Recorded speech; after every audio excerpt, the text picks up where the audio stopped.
Ma mère a déchiré mes dossiers médicaux et a crié « Tu laisses ta sœur mourir de cette maladie ». Mon père m'a traité d'erreur égoïste. Mon oncle a ajouté « Certaines personnes se fichent de leur famille ». Ils m'ont traîné à l'hôpital pour me forcer à donner la moitié de mon foie contre mon gré. Ma sœur a pleuré « S'il te plaît, ne me laisse pas mourir à cause de ton égoïsme ». Ma tante était d'accord. Les vrais membres de la famille font des sacrifices. Puis le médecin a prononcé 6 mots qui ont tout changé, et ma mère s'est effondrée sur sa chaise. Je n'aurais jamais pensé écrire cette histoire, mais après tout ce qui s'est passé, j'ai besoin de l'extérioriser. Je m'appelle Brooke, et il s'agit du jour où ma famille a essayé de me forcer à donner la moitié de mon foie à ma sœur Haley, et de la façon dont leur plan s'est spectaculairement retourné contre eux. Pour comprendre cette histoire, vous devez connaître la dynamique de ma famille. J'ai 28 ans, je suis l'aîné de 2 filles. Ma sœur Haley a 25 ans, et elle a toujours été l'enfant chéri. Là où j'étais studieuse et indépendante, Haley était charmante et sociable. Là où j'ai choisi une carrière pratique dans la comptabilité, Haley est devenue influenceuse sur Instagram. Mes parents, Cheryl et Wayne, l'ont toujours préférée, et cela a été douloureusement évident toute ma vie. Haley a reçu un diagnostic de maladie de Wilson, une maladie rare du foie, à l'âge de 23 ans. Il s'agit d'une affection génétique où le cuivre s'accumule dans vos organes et, si elle n'est pas traitée, elle peut être mortelle. Le problème, c'est que la maladie de Wilson est tout à fait gérable avec des médicaments et des changements alimentaires. La plupart des personnes atteintes vivent une vie normale et épanouie, mais Haley n'a jamais été douée pour suivre les conseils médicaux. Au cours des 2 dernières années, Haley a été incohérente avec ses médicaments. Elle sautait des doses lorsqu'elle voyageait pour des événements d'influenceurs, ou cessait complètement de les prendre parce qu'elle affirmait que cela la rendait confuse et affectait la création de son contenu. Elle suivait des régimes drastiques qui étaient terribles pour son foie, buvait de l'alcool malgré les avertissements explicites de ne pas le faire, et ignorait généralement tous les conseils médicaux qu'elle recevait. Pendant ce temps, je vivais ma vie. J'ai déménagé à l'autre bout du pays pour le travail, je me suis marié avec mon mari, David, et nous essayions de fonder une famille. Nous consultions un spécialiste de la fertilité parce que nous avions du mal à concevoir, et après des mois de tests, nous avons découvert que j'avais une affection appelée adénomiose. C'est comme l'endométriose, mais le tissu se développe dans la paroi musculaire de l'utérus. Cela provoque de fortes douleurs et des saignements abondants, et c'était la raison pour laquelle nous ne pouvions pas tomber enceinte. Les seules options de traitement réalistes étaient une hystérectomie ou essayer une nouvelle intervention chirurgicale qui pourrait préserver ma fertilité, mais qui était risquée. Nous avons décidé de prélever mes ovules d'abord, puis d'essayer la chirurgie de préservation de la fertilité avec l'hystérectomie et la gestation pour autrui comme option de secours. Le prélèvement des ovules était prévu le mois suivant, et la chirurgie peu après. Je n'avais rien dit de tout cela à ma famille. Étant donné leur habitude de tout ramener à Haley, je voulais gérer mes problèmes médicaux en privé avec le soutien de mon mari. Puis l'état de Haley a empiré. J'ai reçu un appel frénétique de ma mère un mardi matin. « Brooke, tu dois rentrer immédiatement. Haley est en insuffisance hépatique. Elle a besoin d'une greffe, et tu es le seul membre de la famille qui soit un donneur compatible. » J'étais choqué. Maman, ralentis. Que s'est-il passé? Et comment sais-tu que je suis compatible? Nous avons fait tester tout le monde dans la famille il y a des mois, lorsque le médecin a dit que cela pourrait arriver. Tu es la seule compatible. Tu dois rentrer et donner une partie de ton foie pour sauver la vie de ta sœur. J'avais l'impression d'avoir reçu un coup de poing dans l'estomac. Ils m'ont fait tester à mon insu. Quand ai-je été testé? Je n'ai jamais accepté de test. Tu te souviens quand tu es rentré à la maison pour Noël? Nous avons demandé au docteur Foster d'effectuer des analyses sanguines supplémentaires avec ton examen physique de routine. Je me suis souvenu. J'avais mentionné que j'avais besoin de mettre à jour mon examen physique pour mon assurance, et ma mère avait pris des dispositions pour que je voie notre médecin de famille pendant que j'étais en visite. Je pensais que c'était juste un bilan sanguin de routine, mais ils ont dû envoyer des échantillons pour des tests de typage tissulaire et d'incompatibilité. Maman, on ne peut pas simplement tester quelqu'un pour la compatibilité des organes sans son consentement. C'est totalement contraire à l'éthique. Ne fais pas de cinéma, Brooke. L'important, c'est que tu puisses sauver la vie de Haley. Nous avons besoin que tu rentres immédiatement pour que nous puissions programmer l'opération. J'ai pris une profonde inspiration. Maman, j'ai besoin de temps pour réfléchir. Nous parlons d'une opération majeure. Je dois en discuter avec David, parler à mes propres médecins, comprendre les risques. Il n'y a pas de temps pour réfléchir. Elle a crié. Ta sœur est en train de mourir. Chaque jour que nous attendons réduit ses chances. J'ai essayé d'expliquer que j'avais ma propre situation médicale à gérer, que j'étais moi-même programmé pour une opération, mais elle ne voulait rien entendre. Je me fiche de tes petites interventions, Brooke. C'est une question de vie ou de mort. Tu es incroyablement égoïste. Nous nous sommes disputés pendant encore 20 minutes avant que je ne finisse par raccrocher, promettant de rappeler une fois que j'aurais eu le temps de digérer tout ça. J'ai immédiatement appelé le cabinet du docteur Foster, furieuse à propos des tests non autorisés. Sa réceptionniste a confirmé que du sang avait été envoyé pour des tests de compatibilité familiale élargie, mais a affirmé que c'était une pratique courante pour les membres de la famille. Lorsque j'ai exigé de parler directement au docteur Foster, on m'a dit qu'il n'était plus avec le cabinet et qu'il avait déménagé hors de l'État. J'ai passé les jours suivants à faire des recherches sur le don de foie, à en parler à David et à essayer d'obtenir plus d'informations sur l'état réel de Haley. Les greffes de foie de donneurs vivants sont des opérations sérieuses. Le donneur a généralement besoin de 3 à 4 mois de convalescence, et il y a de vrais risques impliqués, y compris des saignements, une infection, des complications des voies biliaires et, dans de rares cas, la mort.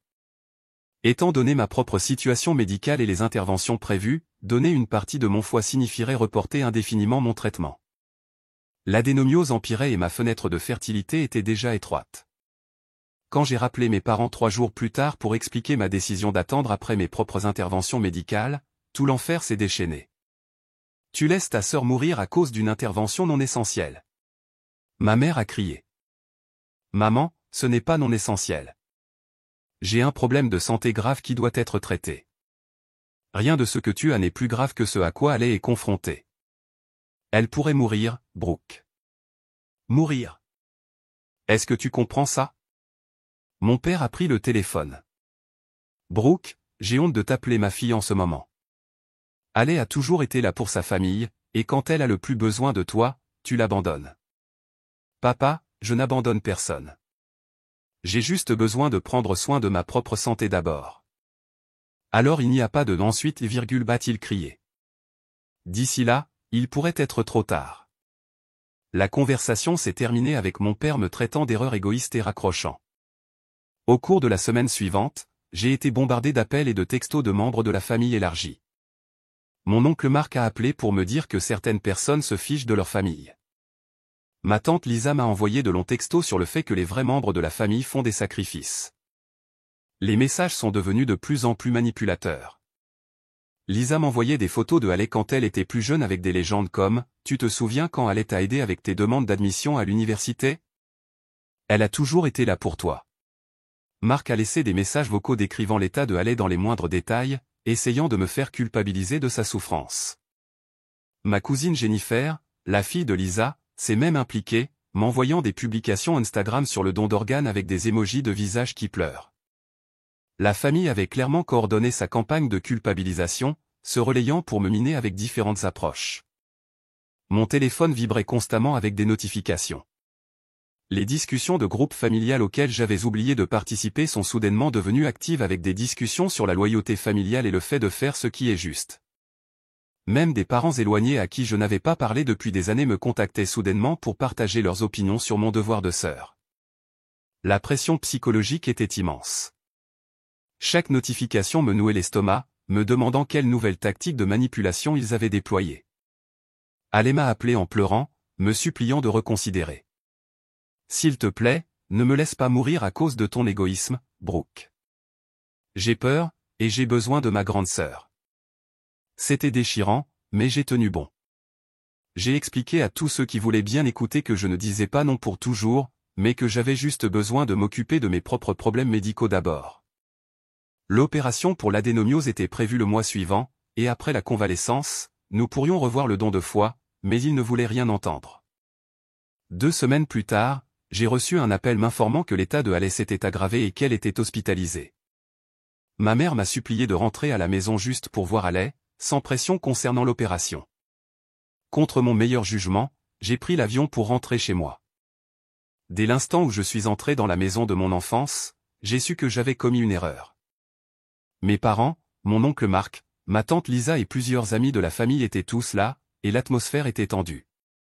Nous devons parler, a dit ma mère, me conduisant dans le salon où tout le monde était réuni. Ils avaient préparé une intervention. Un par un, ils m'ont dit à quel point ils étaient déçus de moi, à quel point Alé avait toujours été la bonne fille, à quel point j'étais égoïste et cruel. Mon oncle Marc a été particulièrement dur. Certaines personnes se fichent de leur famille, a-t-il dit, en me lançant un regard noir. Je n'aurais jamais pensé que ma propre nièce serait l'une d'entre elles. J'ai essayé d'expliquer à nouveau ma situation, mais personne ne voulait l'entendre. Finalement, j'ai sorti mes dossiers médicaux pour leur montrer la gravité de mon état et pourquoi j'avais besoin de mes interventions bientôt. Ma mère a attrapé les papiers de mes mains et, dans un moment que je n'oublierai jamais, les a déchirés. « Tu laisses ta sœur mourir de cette maladie ?» a-t-elle crié, me jetant les papiers déchirés. Je ne veux plus entendre d'excuses. J'étais stupéfaite. C'étaient des documents médicaux officiels, et elle vient de les détruire comme si de rien n'était. « Maman, tu viens de détruire mes dossiers médicaux. » Je me fiche de tes dossiers. Alé est en train de mourir. Mon père m'a pointé du doigt avec dégoût. Tu es une erreur égoïste, Brooke. Nous aurions dû nous arrêter à Alé. La pièce a éclaté en approbation. Alisa a hoché la tête vigoureusement. Les vrais membres de la famille font des sacrifices. Alé le ferait pour toi sans hésitation. J'ai essayé de partir, mais ils ont bloqué la porte. Tu ne vas nulle part tant que tu n'acceptes pas d'aider ta sœur, a dit mon oncle Marc. C'est alors qu'ils révèlent leur véritable plan. Ils avaient déjà contacté l'équipe médicale de Alé et avaient pris des dispositions pour que je sois évalué en vue d'une éventuelle opération. Ils avaient fixé des rendez-vous et s'attendaient à ce que j'accepte. Nous allons tous à l'hôpital tout de suite, a annoncé ma mère. Tu vas faire ce qu'il faut et sauver la vie de ta sœur. J'ai refusé, mais ils m'ont littéralement traîné jusqu'à la voiture. Mon oncle Marc a attrapé un bras, mon père a attrapé l'autre, et ils m'ont forcé à m'asseoir sur la banquette arrière entre ma mère et ma tante Lisa, pour que je ne puisse pas m'échapper. Le trajet jusqu'à l'hôpital a été un cauchemar. Ils ont continué la manipulation émotionnelle tout au long du trajet, Alé m'envoyant des textos depuis son lit d'hôpital. « S'il te plaît, ne me laisse pas mourir à cause de ton égoïsme, » disait son message. « J'ai peur, et j'ai besoin de toi. » Lorsque nous sommes arrivés à l'hôpital, ils m'ont conduite directement dans la chambre de Alé. Elle était au lit, pâle et faible, entourée de ma famille élargie. Dès qu'elle m'a vu, elle a commencé à pleurer. « Brooke, Dieu merci, tu es là. S'il te plaît, j'ai tellement peur. Les médecins disent qu'il ne me reste plus beaucoup de temps. » Toute la famille était là, hochant la tête et approuvant tout ce que Alé disait. Lisa a mis sa main sur l'épaule de Alé. « Les vrais membres de la famille font des sacrifices, a-t-elle dit, en me regardant directement. Alé a toujours été une personne si généreuse. Maintenant, c'est ton tour. Ils avaient orchestré toute cette scène pour me manipuler afin que j'accepte l'opération sur le champ. Le médecin de Alé, le docteur Rodriguez, attendait dans le couloir avec les formulaires de consentement. « Miss Brooke, a-t-il dit, en s'approchant de moi. Votre famille a expliqué la situation. Nous pouvons commencer le processus d'évaluation immédiatement si vous êtes prête à procéder. » Je me sentais piégé. Tout le monde me regardait avec impatience. Alé pleurait, et le poids de leur manipulation était accablant. J'ai besoin de voir les vrais dossiers médicaux de Alé d'abord, ai-je dit. Je veux comprendre exactement ce à quoi nous avons affaire. Le docteur Rodriguez a hoché la tête et m'a remis une tablette avec le dossier de Alé. En le parcourant, j'ai commencé à remarquer des choses qui n'allaient pas.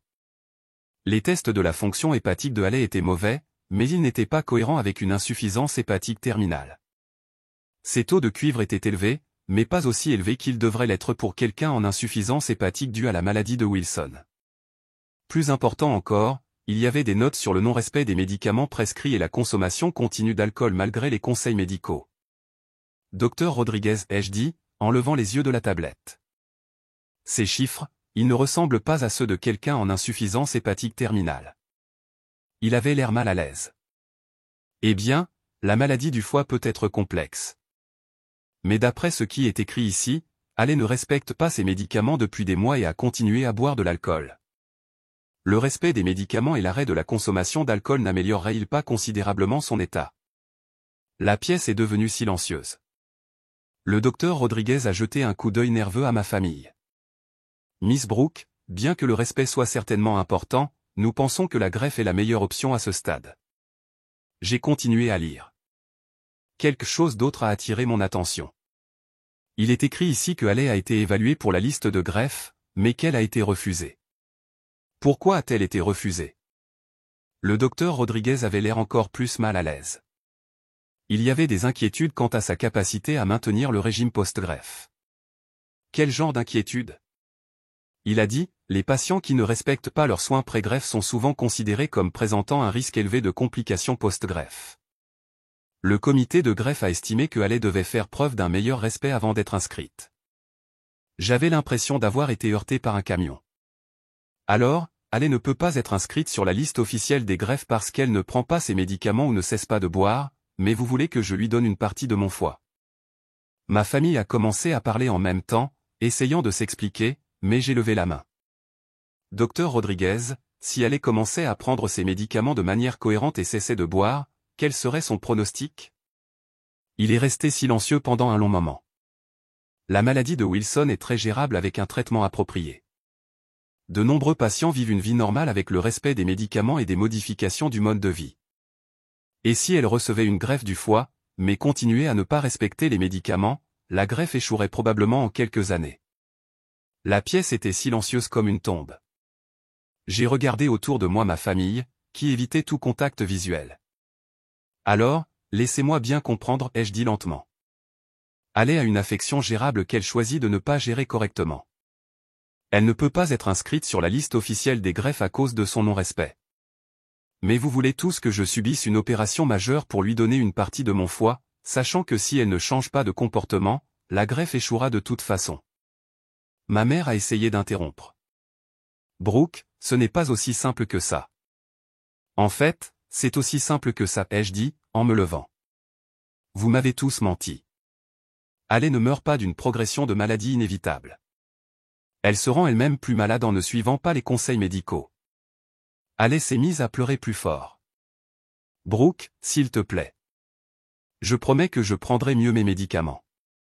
Tu promets ça depuis 3 ans, Haley. Et tu as eu toutes les occasions de t'améliorer, mais tu as choisi de ne pas le faire. Mon père s'est avancé avec colère. N'ose pas blâmer Haley d'être malade. Je ne la blâme pas d'être malade, ai-je dit fermement. Je souligne qu'elle choisit de ne pas traiter correctement sa maladie, et vous voulez tous que je risque ma vie et mon avenir pour permettre ce choix. C'est alors que le docteur Rodriguez a prononcé les 6 mots qui ont tout changé. En fait, il y a autre chose que vous devriez savoir. Tout le monde s'est tourné vers lui. Il avait l'air profondément mal à l'aise, mais a continué. Les analyses sanguines de Haley de la semaine dernière montrent une amélioration significative. Sa fonction hépatique s'est en fait améliorée depuis son hospitalisation, et nous surveillons son observance des médicaments. La pièce est devenue silencieuse comme une tombe.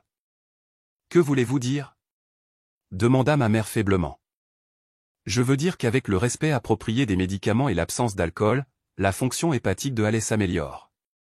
Elle n'aura peut-être pas du tout besoin d'une greffe si elle continue avec un traitement approprié. Ma mère s'est effondrée sur sa chaise, son visage devenant blanc. Mais vous avez dit qu'elle était en train de mourir, a-t-elle murmuré. Le docteur Rodriguez a regardé autour de la pièce tous les visages choqués. J'ai dit que sans intervention, son état pourrait mettre sa vie en danger. L'intervention que nous avons recommandée était le respect des médicaments et les changements de mode de vie, pas nécessairement la transplantation. La famille a insisté pour poursuivre l'option de la transplantation. J'ai regardé ma famille avec incrédulité. Vous le saviez, n'est-ce pas? Ma mère ne pouvait pas croiser mon regard. Nous pensions que la greffe serait une garantie. Avec les médicaments, il y a toujours le risque qu'elle arrête de les prendre à nouveau. Alors, vous avez décidé de me manipuler pour me faire subir une opération majeure comme plan de secours pour le non-respect de Haley? Le silence dans la pièce était assourdissant. L'oncle Mark a essayé de sauver la situation. Brooke, même si elle n'en a pas besoin maintenant, le fait de se faire greffer donnerait à Haley de la sécurité. Êtes-vous fou? J'ai explosé. Vous voulez que je donne une partie de mon foie comme police d'assurance? Avez-vous la moindre idée de ce que vous m'avez fait subir? De ce que vous m'avez coûté? J'ai pensé à ma propre opération, que j'avais déjà dû reporter à cause de ce drame. J'ai pensé aux traitements de fertilité que David et moi avions retardés. J'ai pensé aux dossiers médicaux déchirés et à la manipulation émotionnelle. J'en ai fini, ai-je dit. J'en ai fini avec vous tous. J'ai commencé à marcher vers la porte, mais Haley a crié, « Brooke, attends. Je suis désolé. Je ne savais pas qu'il vous mentait aussi. » Je me suis retourné. « Que veux-tu dire ?» Haley a regardé nos parents avec des larmes dans les yeux. « Ils m'ont dit que tu avais déjà accepté l'opération. Ils ont dit que tu voulais le faire, mais que tu avais juste peur de l'intervention. Ils m'ont dit que tu avais besoin que nous te convainquions parce que tu étais trop anxieuse pour prendre la décision toi-même. » Je me suis senti malade. Ils ont manipulé Haley aussi, lui faisant croire que j'étais disposé à le faire, mais que j'avais juste besoin d'encouragement. Ils m'ont dit que si je ne semblais pas assez malade, tu pourrais changer d'avis, a continué Haley. Alors, j'ai arrêté de prendre mes médicaments pendant quelques semaines pour m'assurer que mes analyses sanguines soient suffisamment mauvaises. Ma mère a haleté. Haley, non. Vous me l'avez dit. A rétorqué Haley. Vous avez dit que Brooke devait voir à quel point c'était grave. L'ampleur de leur manipulation devenait claire. Ils ont convaincu Haley de se rendre plus malade pour me manipuler et me faire subir une opération. Le docteur Rodriguez avait l'air horrifié. Madame Patterson, avez-vous encouragé votre fille à ne pas respecter ses médicaments? Ma mère a commencé à reculer frénétiquement, mais le mal était fait. J'ai regardé autour de la pièce ma famille, les personnes qui étaient censées m'aimer et me protéger, et j'ai réalisé qu'ils étaient prêts à risquer la santé de Haley et la mienne pour leur propre tranquillité d'esprit. Je m'en vais, ai-je dit. Et je ne veux que personne d'entre vous ne me contacte à nouveau. Brooke, s'il te plaît, a commencé mon père. Non. Vous m'avez traité d'erreur égoïste. Vous avez déchiré mes dossiers médicaux. Vous nous avez manipulés, Haley et moi, mettant sa santé en danger au passage. Vous avez essayé de me forcer à subir une opération à laquelle je n'ai pas consenti. Nous en avons fini. Je suis sorti de cette chambre d'hôpital et je ne me suis pas retourné. Mais le drame n'était pas terminé. Alors que je marchais dans le couloir de l'hôpital, j'ai entendu des pas derrière moi. C'était mon oncle Mark qui essayait de me rattraper. Brooke, attends. Tu es déraisonnable. Haley est toujours malade, même si elle s'améliore. Ne penses-tu pas que tu lui dois au moins de considérer? Je me suis retourné si vite qu'il a failli me rentrer dedans. Je ne dois rien à personne, oncle Mark, surtout pas aux personnes qui me mentent et essaient de me manipuler pour me faire subir une opération. Nous ne mentions pas. Nous essayions juste. Vous essayez juste quoi? D'essayer de me faire donner des organes? Vous vous entendez parler? D'autres personnes dans le couloir commençaient à regarder. L'oncle Mark avait l'air embarrassé, mais a insisté. Tes parents sont dévastés. Ils essaient seulement d'aider Haley. En détruisant mes dossiers médicaux? En me faisant tester sans consentement? En me traînant littéralement ici contre mon gré. Ma voix devenait plus forte. Ce n'est pas de l'aide. C'est de l'abus. Tu es dramatique. Vraiment? J'ai sorti mon téléphone. Parce que j'ai enregistré cette conversation, tout comme j'ai enregistré celle dans la chambre de Haley. Voudriez-vous que je vous repasse la partie où vous avez tous admis avoir manipulé Haley pour qu'elle arrête de prendre ses médicaments afin de la faire paraître plus malade? Le visage de l'oncle Mark est devenu blanc. Tu nous as enregistrés? J'ai commencé à enregistrer au moment où vous avez tous commencé votre intervention à la maison. J'ai tout sur bande. Les menaces, la coercition physique, maman détruisant mes dossiers médicaux, tout. Il a fait un pas en arrière. Brooke, tu ne peux pas. C'était une affaire de famille privée. Une affaire de famille privée? J'ai ri amèrement. Vous voulez dire des preuves de tentative de coercition et de fraude médicale? Parce que c'est ce que c'est, oncle Mark. Ce que vous avez tous fait aujourd'hui est illégal. Je pouvais voir la peur dans ses yeux alors que la réalité de la situation le frappait. Maintenant, si vous voulez bien m'excuser, j'ai quelques appels téléphoniques à passer. Je l'ai laissé là dans le couloir et je suis allé directement au bureau de l'administration de l'hôpital. L'administratrice de service, Madame Nash, a écouté mon histoire avec une inquiétude croissante. Quand je lui ai fait écouter les enregistrements sur mon téléphone, son expression est devenue grave. Mademoiselle Patterson, ce que vous décrivez est extrêmement grave. Nous devons impliquer immédiatement notre comité d'éthique. Je veux une enquête complète, ai-je dit, non seulement sur la conduite du docteur Rodriguez, mais aussi sur la façon dont ma famille a pu me faire tester à mon insu et sur la façon dont ils ont été autorisés à m'amener ici sous de faux prétextes. Madame Nash a hoché la tête. Nous aurons besoin de copies de ces enregistrements pour notre enquête. Et je veux que vous sachiez que nous prenons l'autonomie des patients très au sérieux ici. Ce qui vous est arrivé n'aurait jamais dû se produire. Pendant que je traitais avec l'administration de l'hôpital, le chaos éclatait de nouveau dans la chambre de Haley. Selon ce que Haley m'a dit plus tard, mes parents ont complètement craqué après mon départ. Ma mère a commencé à faire de l'hyperventilation, convaincue que Haley allait mourir à cause de mon égoïsme. Mon père faisait les 100 pas dans la pièce, parlant de la façon dont ils avaient élevé une fille ingrate. Tante Lisa pleurait, disant qu'elle ne pouvait pas croire que j'abandonnerais ma famille comme ça. Mais Haley, pour la première fois depuis des années, leur a tenu tête. « Arrêtez !» a-t-elle crié, choquant tout le monde en silence. « Arrêtez ça. Brooke a raison, et vous le savez tous. »« Haley, chérie, tu es contrariée » a commencé ma mère. « Je ne suis pas contrariée. Je suis dégoûtée » a rétorqué Haley. « Vous vous rendez compte de ce que vous m'avez fait faire ? Vous m'avez convaincu d'arrêter de prendre mes médicaments pour que j'aie l'air plus malade. Cela aurait pu me tuer. Nous essayions juste d'aider. Vous essayez de tout contrôler. » Haley pleurait, mais sa voix était forte. Brooke a ses propres problèmes médicaux qu'elle doit résoudre, et au lieu de la soutenir, vous nous avez manipulés toutes les deux. Mon père a essayé d'interrompre, mais Haley n'avait pas fini. Et toi ? Elle l'a pointé du doigt. Tu as traité Brooke d'erreur égoïste. C'est ta fille. Elle a toujours été là pour cette famille, et la seule fois où elle a besoin de se faire passer en premier, tu l'appelles une erreur. La pièce est tombée dans le silence. Haley les a tous regardés avec dégoût. Sortez, a-t-elle dit doucement. Haley. Sortez. A-t-elle crié. Vous tous, sortez. J'en ai fini avec cette manipulation. J'en ai fini avec le drame. Brooke avait raison de partir, et si vous ne voyez pas à quel point vous avez eu tort, alors je ne vous veux pas ici non plus.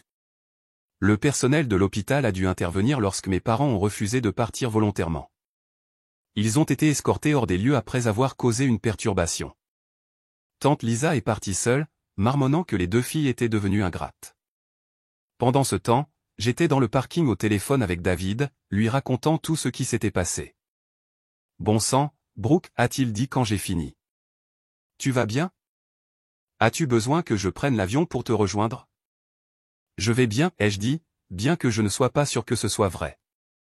Mais je pense que je dois rentrer à la maison. Je ne peux plus rester ici.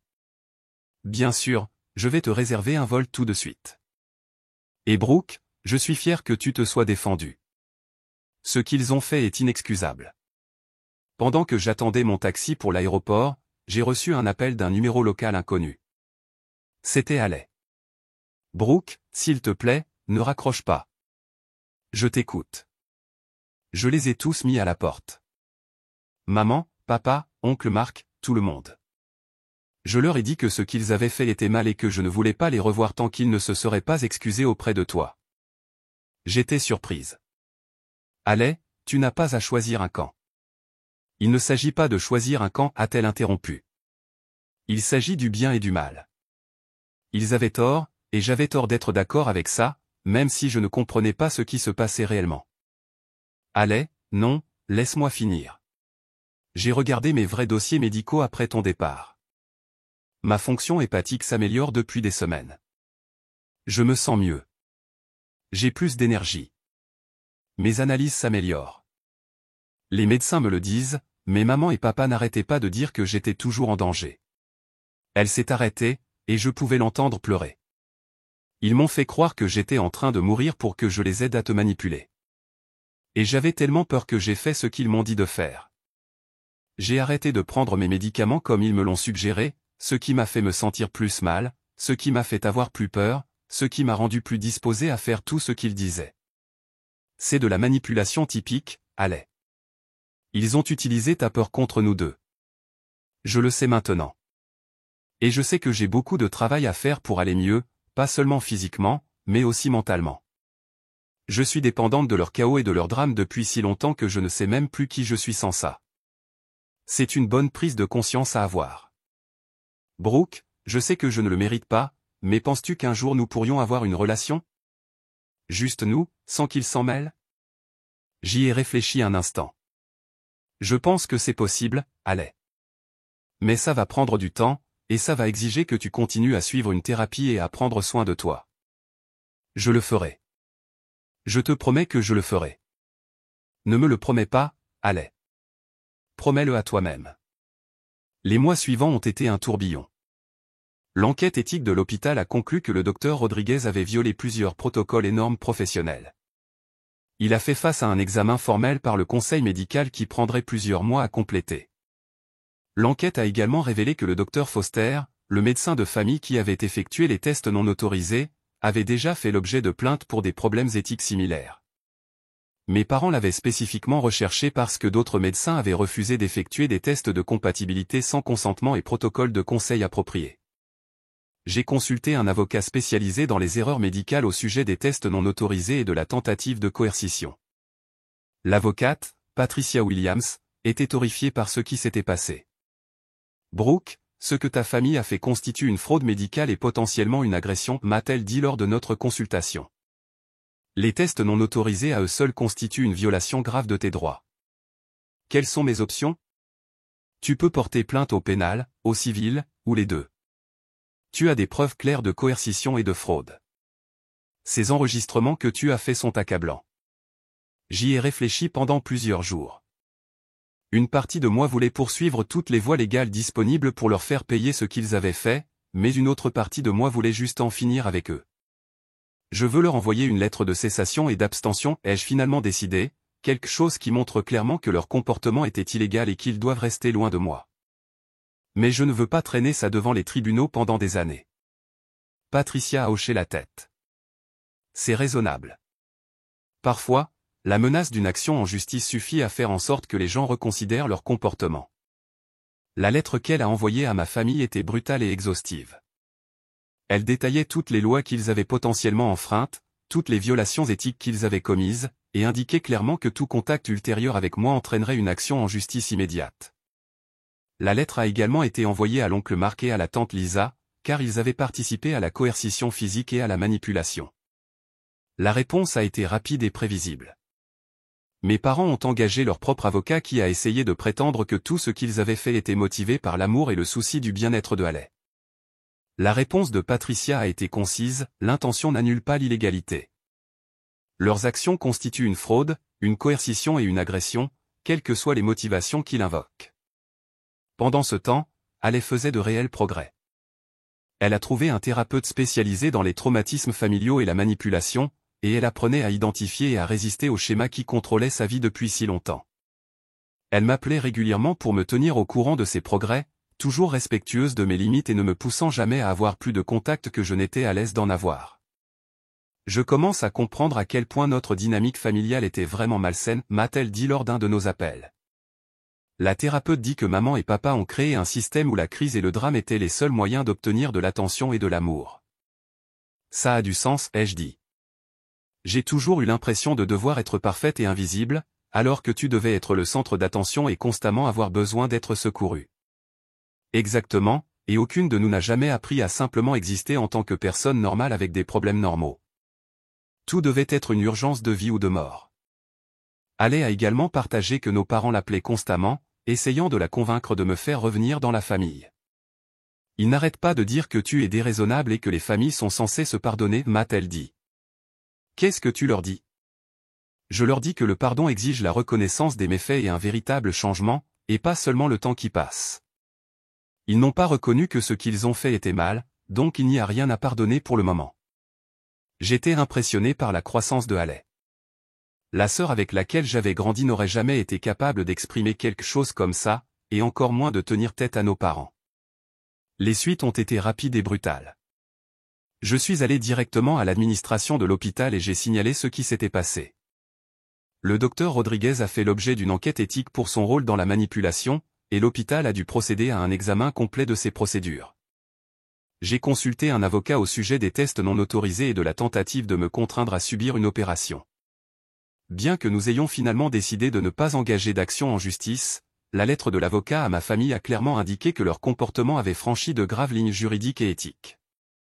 J'ai également contacté le travailleur social de l'hôpital de Halle pour signaler que mes parents avaient encouragé son non-respect des médicaments. Cela a déclenché une évaluation et une intervention psychiatrique dont Halle avait désespérément besoin. Mais la vengeance la plus satisfaisante est venue naturellement, sans aucun effort de ma part. Halle, recevant enfin des soins et un soutien psychiatrique approprié, a réalisé à quel point notre dynamique familiale était devenue toxique.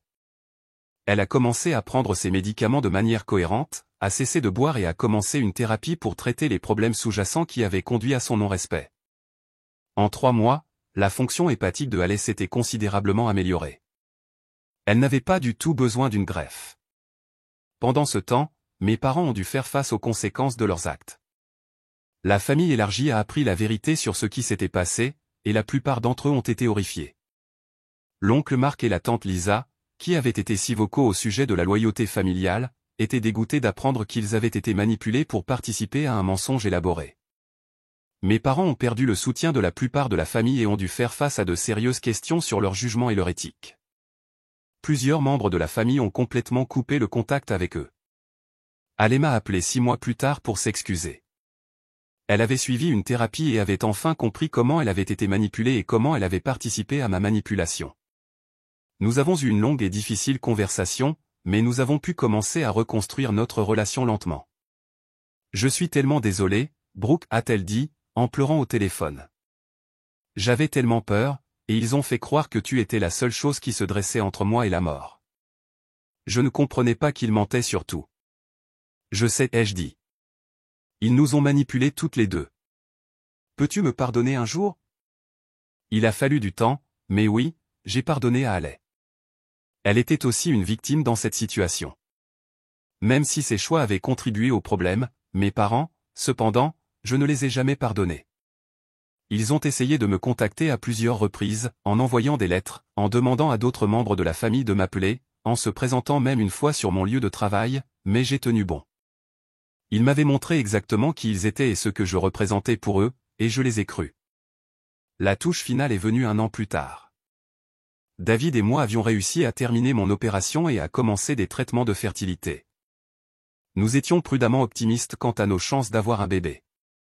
Halle m'a appelé pour me dire qu'elle était fiancée à son petit ami de longue date, Michael, et qu'il prévoyait un petit mariage. Elle voulait que je sois sa demoiselle d'honneur. Je sais que c'est beaucoup demandé, a-t-elle dit, mais tu es la seule famille qui me reste en qui j'ai confiance. Maman et papa, ils ont brûlé leur pont avec tout le monde. J'étais surprise, mais touchée. Qu'en est-il d'eux? Sont-ils invités au mariage? Non, a dit Halle fermement. Je ne peux pas avoir à mon mariage des gens qui ont failli détruire nos vies avec leur manipulation. Michael m'a aidé à comprendre que ce qu'ils ont fait n'était pas de l'amour. C'était du contrôle. J'ai accepté d'être sa demoiselle d'honneur, et le mariage était magnifique, petit, intime et rempli de gens qui se souciaient sincèrement de Halle et de Michael. Mes parents n'étaient pas là, et pour la première fois de ma vie, un événement familial concernait réellement les personnes qu'il était censé concerner, et non la gestion des émotions et des attentes de mes parents. Lors de son discours à la réception, Halle m'a remercié de lui avoir montré ce à quoi ressemble une vraie famille, des gens qui vous aiment suffisamment pour vous dire la vérité, même quand c'est difficile. Aujourd'hui, Halle et moi avons une bonne relation. Elle est en bonne santé depuis plus de 2 ans maintenant, prend ses médicaments religieusement et a bâti une vie qui ne tourne pas autour de la crise et du drame. David et moi avons accueilli notre fille il y a 6 mois après un traitement de fertilité réussi. Halle est une tante dévouée qui envoie des cadeaux et rend visite régulièrement. Mes parents n'ont jamais rencontré leur petite fille, et ils ne la rencontreront jamais. Ils ont fait leur choix, et j'ai fait les miens. La dernière fois que j'ai entendu parler d'eux, ils disaient aux gens que leurs 2 filles les avaient abandonnés sans raison, mais les membres de la famille qui connaissent la vérité ont clairement indiqué que mes parents sont les architectes de leur propre isolement. Parfois, les gens me demandent si je regrette de ne pas avoir de relation avec mes parents, surtout maintenant que j'ai une fille moi-même. La réponse est non. Ils m'ont appris exactement quel genre de parent je ne veux pas être. Ils m'ont montré que l'amour sans respect n'est pas de l'amour du tout. C'est du contrôle. Ale et moi avons toutes les deux appris que nous ne devions à personne l'accès à notre corps, à notre santé ou à nos vies simplement parce que nous partagions de l'ADN avec eux. La vraie famille, celle qui vaut la peine d'être fréquentée, ne manipule pas, ne ment pas et ne contraint pas pour obtenir ce qu'elle veut. Les 6 mots qui ont tout changé ne concernaient pas seulement l'amélioration de l'état de Ale. Ils concernaient la vérité qui éclatait enfin au grand jour et nous permettait enfin, à toutes les deux, de voir nos parents pour ce qu'ils étaient vraiment. Il a fallu une crise pour le révéler, mais à la fin, Ale et moi avons toutes les deux obtenu quelque chose que nous n'avions jamais eu auparavant, une relation familiale saine construite sur l'honnêteté, le respect et un véritable souci du bien-être de l'autre. Et mes parents, ils ont eu exactement ce qu'ils méritaient, l'un l'autre et les conséquences de leur choix. Certains diront peut-être que c'est dur, mais je dors bien la nuit en sachant que ma fille grandira dans une maison où l'amour ne s'accompagne pas de manipulation, où la famille signifie soutien plutôt que coercition, et où personne n'essaiera jamais de la forcer à sacrifier son corps ou son avenir pour la tranquillité d'esprit de quelqu'un d'autre. C'est la meilleure vengeance de toutes.